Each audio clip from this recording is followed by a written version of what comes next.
buti pinayagan ka ni Aling Mimi. Pinapili ko si Mimi. Sabi ko, bayaran niya yung utang niya sa akin o payagan niya ako. Kuripot yun eh. Kaya ito,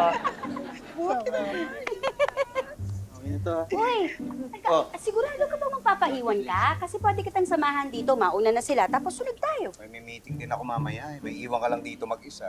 Samahan mo na yung mga bata. Kalungkot eh. Akala namin kasama ka namin sa biyahe. Okay lang yun. Magkikita pa lang naman tayo mamayang gabi.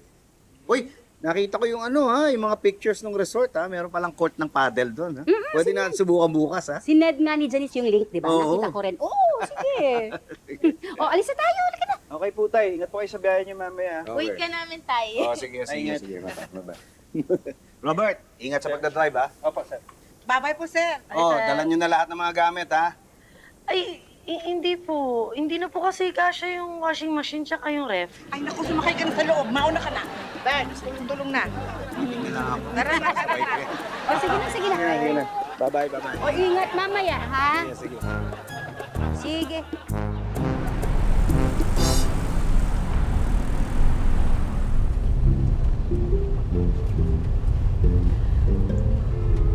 Ay, nako.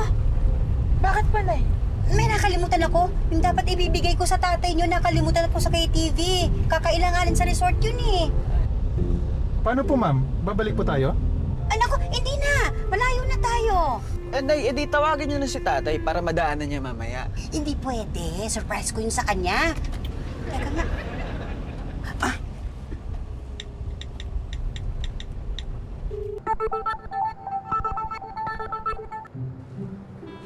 Hello po, Mamesa.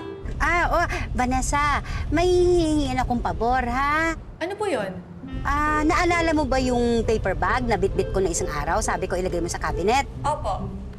Makikisuyo naman ako. Pakidala naman sa resort. Po? Oo, pasensya na. Biglaan, ha? Importante lang kasi. Okay lang naman po. Sige po, wala naman po akong gagawin eh. Bukas po, ihahatid ko po dyan. Ay, bukas pa? Nako, si Pitoy, babiyahe yun mamaya eh.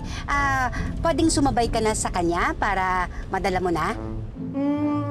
Okay lang po ba? Ano po sasabihin ko sa kanya? Sabihin mo may iniutos lang ako sa'yo. Oo. Pero huwag kang mag-alala, tatawagan ko rin siya. Sige po. Sige, salamat ng marami. Sige po.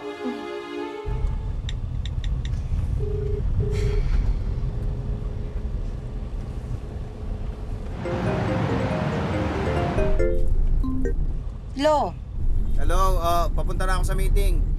babiyahe ka mamaya, hindi ba? Pagka galing na meeting, diretso na ako dyan. Pwede bang daanan mo na rin si Vanessa tapos sama mo na? Sasabay ko.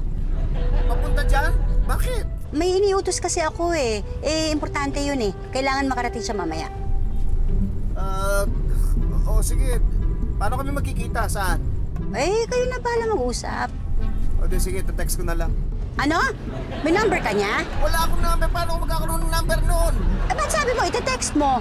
Hingin ko pa lang sa'yo yung number. Ito naman. Kinaklaro ko lang. Sige. Sige, thank you. Ingat. Sige.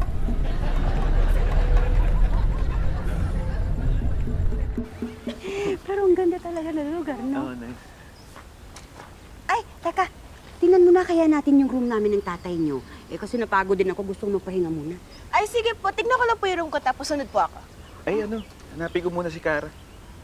Sige. Sige, Nay. Sige po, Nay. Sige po. Ingat, Nay. ha?